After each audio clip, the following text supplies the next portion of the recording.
My parents cut me out of their will in favor of my golden child sister, and now everyone's acting like I'm wrong for being so angry about it. Welcome back to Story Nest. Make sure to hit subscribe before we dive in. It's a small click that makes a huge difference and keeps you connected to all our stories. A few weeks ago, while I was helping my parents with some overdue spring cleaning, I stumbled across something that I never expected to find: a copy of their will. It wasn't intentional. I was just moving some old papers when I noticed the will tucked away in a folder. It looked like the most recent version, dated June 2012. I didn't mean to peek, but when I moved it, my eyes caught the list of beneficiaries at the top. To my surprise, my sister, Natalie, was the only person mentioned. I wasn't included at all.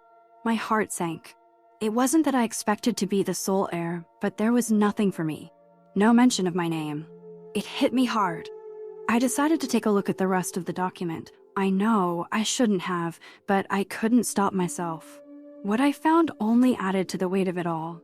Apparently, my sister would inherit the house, the life insurance, all the savings, everything. The house isn't anything fancy, but due to the increase in property values over the years, it could be worth around $500,000. While that's not a fortune, it's a significant amount of money. My sister has always been the favorite. I know that sounds bad, but it's the truth. Our parents have always given her more attention, especially when she needed it, which, to be fair, she often did. She struggled a lot in life. I've never really minded it. After all, she's had her share of difficulties, and I've always done well for myself. I'm in a much better financial position than my parents. I've got a steady job, and I'm engaged to my partner, Emma. Together, we bring in about $45,000 a year. It's not luxurious, but we're comfortable. On the other hand, Natalie is a single mom to 2 kids. The father isn't involved, and she doesn't get any child support. She makes just $16,000 a year, and things have always been tight for her. I've helped her out a few times, especially when she's needed a hand with the kids or when bills have piled up. But despite the disparity in our financial situations, I found it hard to swallow that my parents left me with absolutely nothing. I understand if they want to give more to Natalie, given her circumstances, but leaving me out entirely, that felt harsh. Even a small portion, just 20%, would have made a difference for me. It could have helped me save for a house of my own, or at least provided a cushion for the future. Of course, this is all hypothetical, and both of my parents are in good health.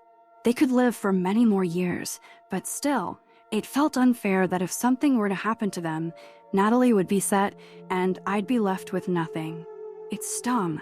You might be wondering why this bothered me so much. After all, I've never really been the type to rely on my parents. But the more I thought about it, the more I realized how much it stung, especially given the history between my sister and me. You see, Natalie and I have always had a complicated relationship. From the moment I was born, it seemed like my presence created a rift. I wasn't planned.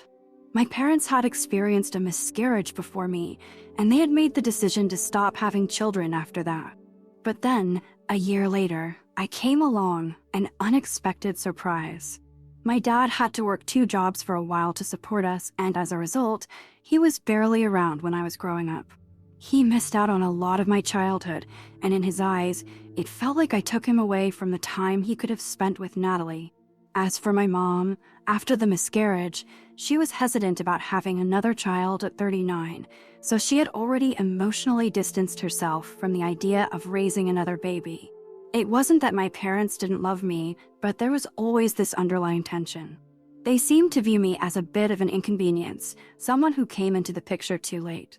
And while my sister was given a lot of attention, perhaps even more than she deserved, I was often left to fend for myself. Despite this, I never resented them for it. I simply took it all in stride.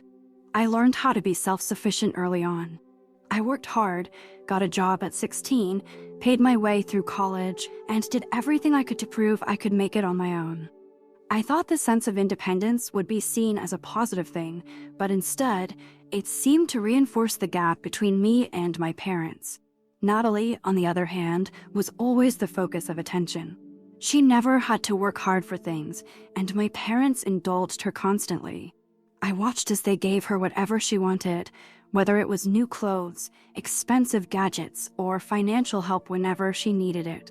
She could do no wrong in their eyes, even though she often acted out and made terrible decisions. And that's where things get more complicated. Over the years, Natalie made a lot of poor choices. She dropped out of school, she lied to my parents, stole money from them, and from me, and even got into trouble with the law.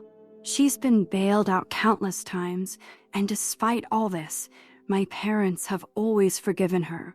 They continue to support her, no matter how many mistakes she makes. Meanwhile, I've been more than responsible. I've always tried to help my parents, whether it was running errands, taking care of things around the house, or offering financial support when they needed it. I paid for my own education, something they'd always dreamed of for me. It was hard work, but I managed, and now I'm in a stable position with a future ahead of me.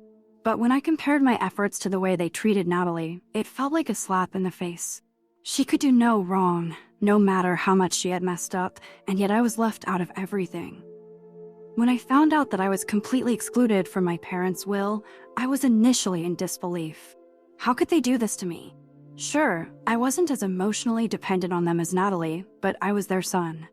I had been there for them when they needed help, and I had always respected their wishes, even if it meant stepping back or taking a less conventional route in life.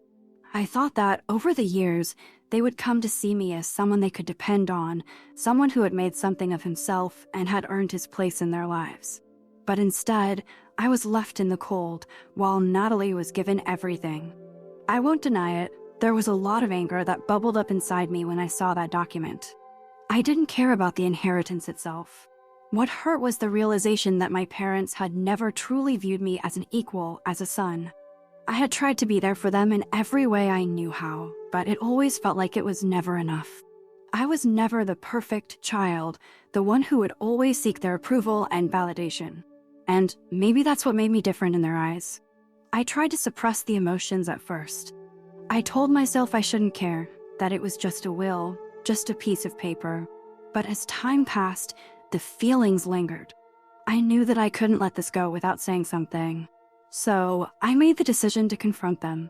I visited them one evening, my heart heavy with uncertainty. My parents greeted me as usual, but I could tell something was off. It was as though they were avoiding looking me in the eye, as though they already knew what was coming. I didn't waste any time.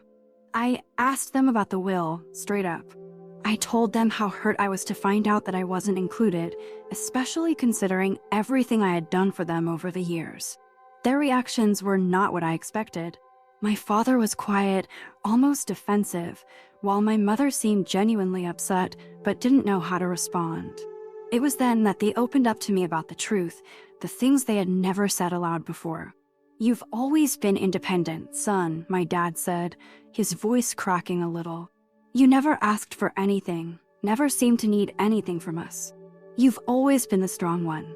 And we thought, maybe we didn't have to give you anything, because you were doing fine on your own." My mother added softly, "We've always been proud of you, but we didn't know how to connect with you. You were always so self-sufficient. And your sister, well, she needed us in ways you didn't." Their words hit me hard, but what followed was even more difficult. They admitted that they felt like I had distanced myself from them over the years. They regretted how things turned out, how they hadn't made more of an effort to build a stronger relationship with me. And then came the part one didn't expect to hear, the part that shattered what was left of my emotional connection with them. They told me that they had never truly seen me as their son. I wasn't just excluded from the will because I had made it on my own. It was because they honestly didn't feel the same emotional connection to me that they had with Natalie. I was the one who had never asked for their help, never leaned on them in the way that my sister had. And it seemed like my independence had made them feel like they were not needed, that they didn't have a place in my life. My heart broke in that moment. I didn't know how to respond, how to process everything they had just revealed. The years of being overlooked, the sacrifices I had made, all the times I had been there for them, it felt like none of it mattered. I wasn't the person they saw me as, not in the way they saw Natalie. I don't know why I said it, but I couldn't stop myself. In the heat of the moment, I told them, if you don't see me as your son, then I can't see you as my parents anymore. It wasn't a decision I made lightly, but it felt like the only way to protect myself from further hurt. I knew that, no matter what, I would never be the child they wanted, the one who fit into their mold. I left that night, and I haven't been back since. I cut ties with them, and I haven't regretted it, even though it's been painful. Sometimes, I wonder what could have been if they had treated me differently, if they had made an effort to see the person I had become. But in the end, I realized something important. I don't need their approval. I don't need their love to know that I'm worthy of my own success, my own happiness. I've made my own way in this world, and I'll continue to do so, with or without them.